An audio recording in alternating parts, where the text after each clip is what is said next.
بسم اللہ الرحمن الرحیم۔ کہانی.com میں خوش آمدید۔ شروع کرتے ہیں آج کی دلچسپ اور سبق آموز کہانی۔ ہماری اقربا کالونی کافی بڑی تھی، جس کو ہم ویڑا کہتے تھے، کیونکہ اس ویڑے میں صرف قریبی رشتہ دار ہی رہتے تھے۔ سب کے مکان الگ الگ مگر صحن ایک تھا۔ یہ ویڑا تقریباً 4 بیگھے زمین کے گرد 4 دیواری بنا کر آباد کیا گیا تھا، جس کے اندر 5 گھرانے آباد تھے، جس میں ایک گھر ہمارا تھا۔ باقی 3 گھروں میں میرے تینوں چچا اور چوتھا گھر پھپھو کا تھا۔ محبت اس ویڑے کی روح تھی۔ میں اسی محبت بڑے سسٹم میں پلی بڑھی۔ ہم سب بچوں کی تعداد 20-25 کے قریب ہوگی۔ ہم سب اکٹھے کھیلے۔ بچپن بہت خوش رنگ تھا۔ لگتا تھا وقت تھما ہوا ہے، مرضی سے سونا، مرضی سے جاگنا۔ یہ دن خواب ایسے گزر گئے، بچپن گزر گیا، یادیں چھوڑ گیا۔ وقت پر کس کا بس چلتا ہے؟ یہ وہ پنچھی ہے جس پر آج تک کوئی گرفت نہیں کر سکا۔ وقت نے ہمارے خاندانوں کو بھی تازیانہ لگایا اور بسا بسایا اکٹھ تتر بتر ہو گیا، اور ہم جو محبت کے دھاگے میں لپٹے ہوئے تھے، دانہ دانہ ہو کر بکھر گئے۔ دادا جان کے فوت ہوتے ہی وہ دھاگا ٹوٹ گیا جس نے سارے خاندان کو ایک لڑی میں پرو رکھا تھا۔ اب سبھی کو اپنی اپنی پڑ گئی۔ چھوٹے چچا، امی اور پھپھو یہ تینوں گاؤں کی زندگی سے تنگ تھے اور شہر منتقل ہونا چاہتے تھے، جبکہ گاؤں میں سکون تھا، آزادی نہ تھی لیکن محبت تھی، اچھے تعلیمی ادارے عنقا تھے، مگر شہر میں سکونت اختیار کرنے کے لیے کافی سرمایہ درکار تھا۔ ہمارے خاندان میں سرمایہ صرف ہماری زمین تھی، اور زمین سے ہی علاقے میں عزت تھی۔ 2 بھائی مصر تھے، زمین بیچ کر شہر جا بسے، اور 2 بھائی راضی نہ تھے کہ زمین کا بٹوارا ہو۔ اسی پر بھائیوں میں تلخی بڑھی، جھگڑا ہوا اور دلوں میں دوریاں ہو گئیں۔ رشتوں کی شیرینی میں کڑواہٹ گھل گئی۔ آخر کار بٹوارا ہو گیا۔ چچا اور پھپھو نے اپنے حصے کی زمین فروخت کر دی اور سرمایہ لے کر شہر چلے گئے۔ شہر میں انہوں نے ایک ہی کالونی میں قریب قریب گھر خرید لیے۔ شہر میں ہم بچوں کو اچھے اسکولوں میں داخل کروا دیا گیا۔ یہاں آ بسنے کا ایک فائدہ یہ ہوا کہ لڑکوں کے ساتھ ساتھ لڑکیوں پر بھی تعلیم کے دروازے کھل گئے۔ گرچہ خاندان کا شیرازہ بکھر گیا، وقت پر لگا کر اٹھتا رہا۔ میں تیسری جماعت سے اب 7ویں میں آ گئی۔ ایک دن اسکول سے گھر آئی تو پتہ چلا کہ چچا جان کا خط آیا ہوا ہے۔ لکھا تھا، آپ لوگوں نے صحیح فیصلہ کیا تھا، بچوں کے مستقبل کی خاطر، اور ہم نے بھی درست فیصلہ کیا تھا، اپنے بڑوں کے نام و نمود کی خاطر۔ اب سوچتا ہوں کہ جھگڑا ناحق کیا تھا، تاہم گوشت سے ناخن جدا نہیں ہو سکتا۔ اب بہاول کا مسئلہ ہے، یہاں اسکول مڈل تک ہے۔ میں چاہتا ہوں کہ اس کو آپ کی طرف بھیج دوں تاکہ آپ کے گھر رہ کر یہ شہر کے کسی اچھے اسکول میں تعلیم حاصل کر سکے۔ خط ملتے ہی امی ابو سوچ میں پڑ گئے کہ بہاول کو اپنے پاس رکھیں یا نہ رکھیں۔ گاؤں میں رہتے ہوئے تو ایسے فیصلوں کے وقت ایک لمحے بھی سوچنا نہیں پڑتا تھا، مگر شہر میں رہ کر شہریوں جیسی خو بو سے آشنا ہو گئے تھے۔ کوئی قدم اٹھانے سے پہلے کئی بار سوچنا پڑتا تھا۔ گاؤں میں بھائیوں کے سپوت بھی اپنے ہی جگر گوشے ہوتے ہیں، مگر شہر میں اپنے پرائے ہو جاتے ہیں۔ ایک ہفتہ کی سوچ بچار کے بعد والد صاحب نے اس کشمکش سے چھٹکارا حاصل کر لیا۔ بھائی کی محبت نے جوش مارا اور انہوں نے خط کا جواب لکھ دیا کہ آپ بہاول کو روانہ کر دیں، آپ کا بیٹا میرا بھی بیٹا ہے، چچا کا گھر اپنا گھر ہوتا ہے، میں اسے شہر کے بہترین اسکول میں داخل کروا دوں گا، آج سے آپ اس کی ذمہ داریوں سے بری الذمہ ہیں، اب بہاول میری ذمہ داری ہے۔ خط ملتے ہی بہاول نے روانگی پکڑ لی اور ہمارے گھر پہنچ گیا۔ والد صاحب نے اسے ایک اچھے اسکول میں داخل کروا دیا۔ بہاول کے آنے سے سب سے زیادہ خوشی مجھ کو ہوئی، کیونکہ وہ ہمارا بچپن کا ساتھی تھا۔ میری سب سے زیادہ اسی کے ساتھ بنتی تھی۔ سب بچوں میں وہی مجھ سے زیادہ قریب تھا، میرا خیال رکھتا تھا، کسی بچے سے لڑائی ہو جاتی تو وہ ہمیشہ میری حمایت کرتا۔ یہ ذہنی ہم آہنگی کا تعلق اب بھی قائم تھا، جو ایک سنہری یاد بن کر میرے دل میں آباد تھا۔ اس کے آنے سے میری تنہائی دور ہو گئی تھی۔ ہم شام کو لان میں اکٹھے بیٹھ کر چائے پیتے اور اکٹھے اسکول کا کام کرتے۔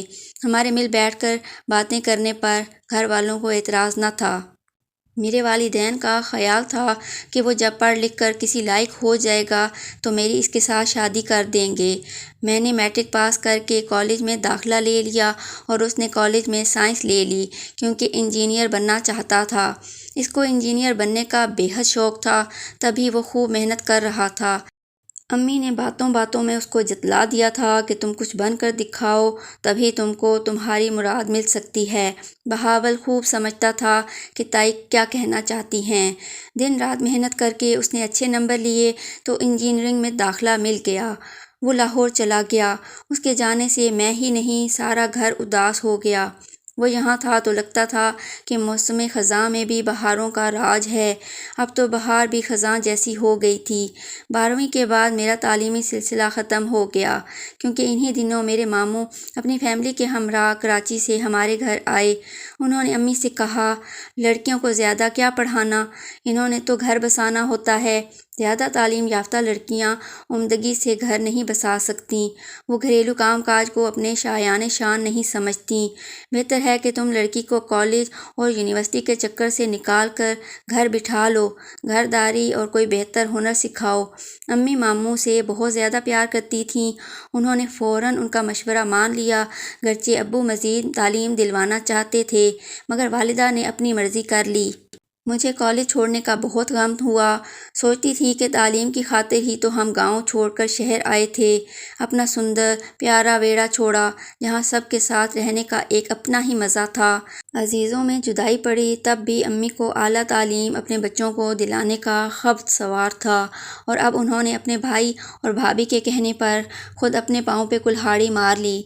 کلہاڑی دراصل ماموں ممانی نے میری خوشیوں پر ماری تھی۔ ان لوگوں نے امی کے ساتھ مل کر چپکے چپکے ایک پلان بنایا۔ وہ مجھے اپنی بہو بنانے آئے تھے۔ ان کا ایک بیٹا تھا اور بیٹی۔ بیٹے کا نام زیرک تھا اور بیٹی تہمینہ تھی۔ دونوں ساتھ آئے تھے۔ تہمینہ کچھ مغرور سی تھی، میری اس کے ساتھ نہ بنی۔ اس سے واجبی سی بات چیت ہو جاتی تھی۔ البتہ زیرک نے مجھ کو دیکھتے ہی پسند کر لیا اور ماں سے کہا کہ میں شادی اسی لڑکی سے کروں گا ورنہ عمر بھر کنوارا رہوں گا۔ وہ ماں باپ کا اکلوتا تھا، وہ اس کی بات نہیں ٹالتے تھے۔ انہوں نے امی کو گھیرا اور کہا کہ ہم تو بے مراد نہ جائیں گے، تمہاری بیٹی کا رشتہ لے کر جائیں گے۔ امی کو محبت تو اپنے بھانجے سے تھی، لیکن ابو کی وجہ سے رشتہ ادھر دینے سے ہچکچا رہی تھیں۔ جانتی تھیں کہ شوہر کا خیال اپنے بھتیجے کو داماد بنانے کا ہے، اور یہ خیال اس وقت سے ہے جب میں پیدا ہوئی تھی۔ امی یہ بھی جانتی تھیں کہ ابو آسانی سے ان کی بات ماننے والے نہیں، مگر ان کو منانا لازمی تھا، ورنہ ماموں ممانی روٹھ جاتے، اور میکے میں امی کا بس یہی ایک رشتہ تھا جس کا انہیں مان تھا۔ والدہ بھی دل کی ٹھنڈک ہوتی، لیکن ہمارے معاشرے میں عورت مجبور ہوتی ہے اور وہ میکے کے سہارے کو عمر کے کسی دور میں بھی کھونا نہیں چاہتی۔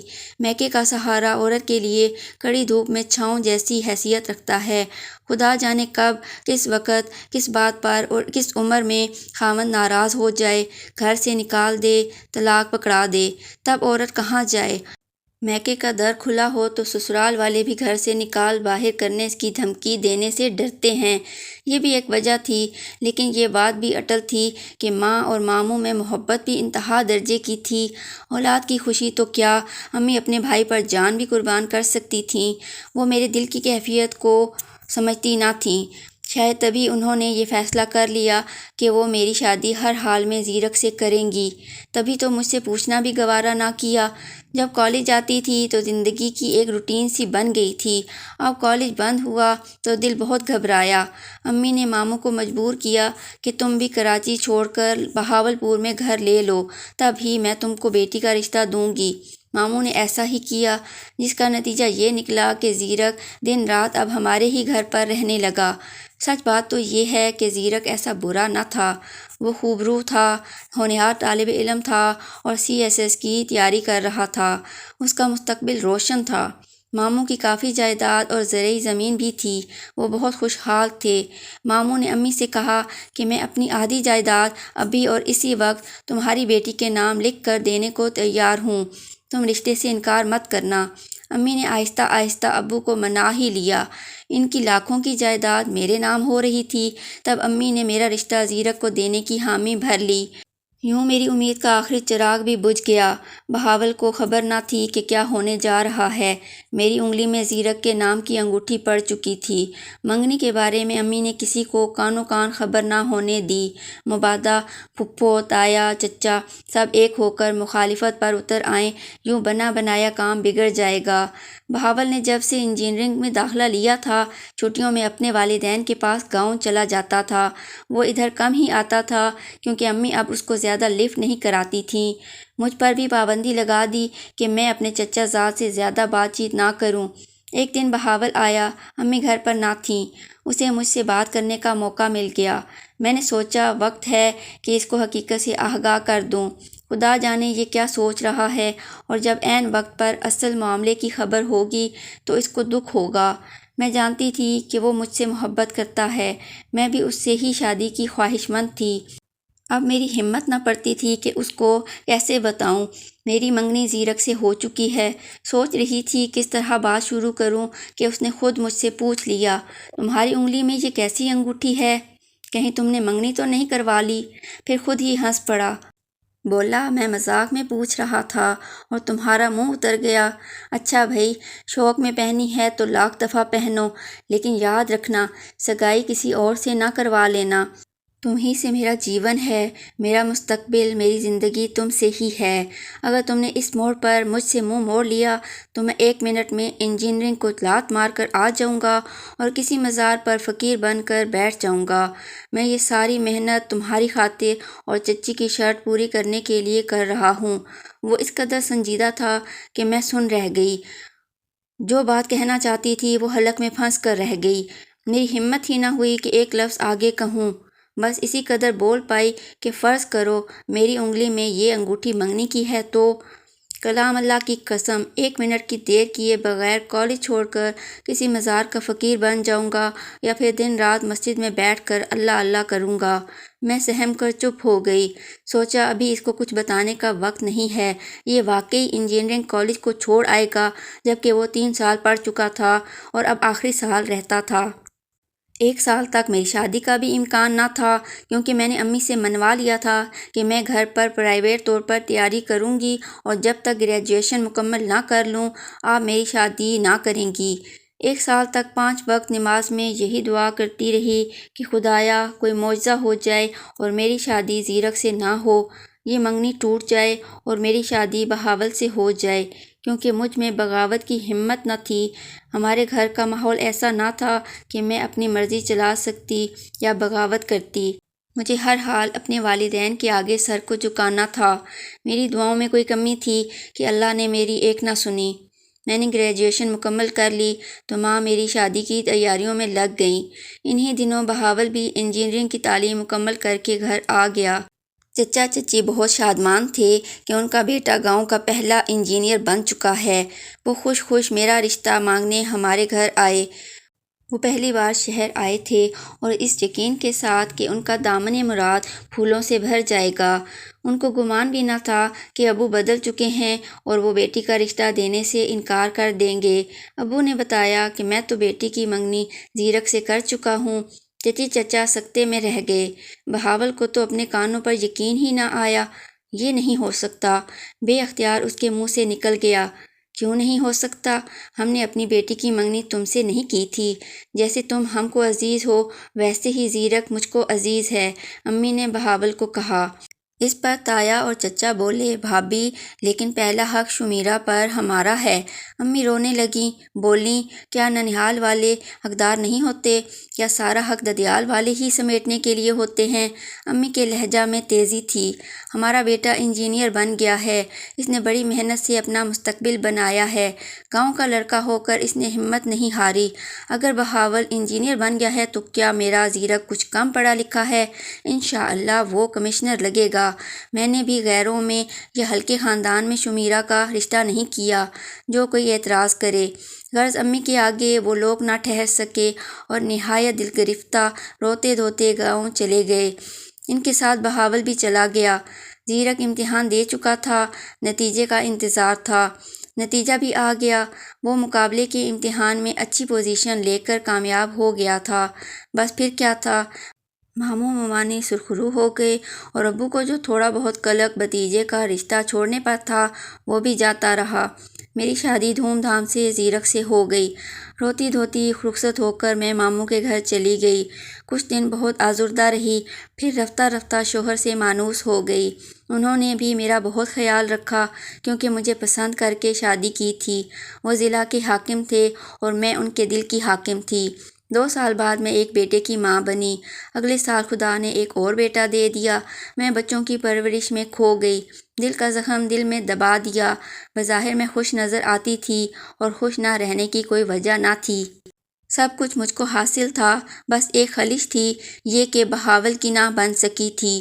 لیکن میں نے خود کو سمجھا بجھا کر اس محرومی سے سمجھوتا کر لیا تھا۔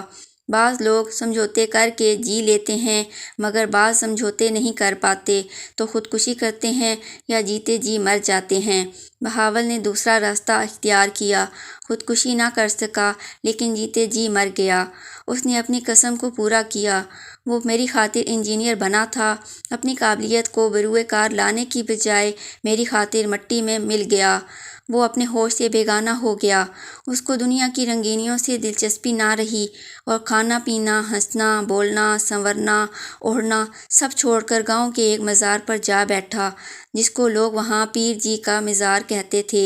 اس کے پڑھے لکھے دوستوں کو پتہ چلا تو وہ اسے سمجھانے آئے اور سمجھا بجھا کر اپنے ساتھ لے گئے۔ کچھ دن دوستوں کے ساتھ رہا، پھر جب لوٹا تو مسجد میں جا بیٹھا۔ دن رات یاد الہی میں مصروف رہتا اور رات کو بھی وہاں ہی مسجد کے صحن میں پڑا سو رہتا۔ بہاول کے والدین اس کی حالت سے سخت پریشان تھے۔ انہوں نے اس کو سمجھانے اور زندگی کی جانب لانے کی بہت کوشش کی، لیکن اس پر کسی کے سمجھانے کا اثر نہ ہوا۔ بس وہ یہی کہتا تھا کہ میں زندہ ہوں، شکر کیجئے۔ تایا تائی نے سوچا، وقتی دکھ ہے، آپ ہی زندگی کی طرف لوٹ آئے گا۔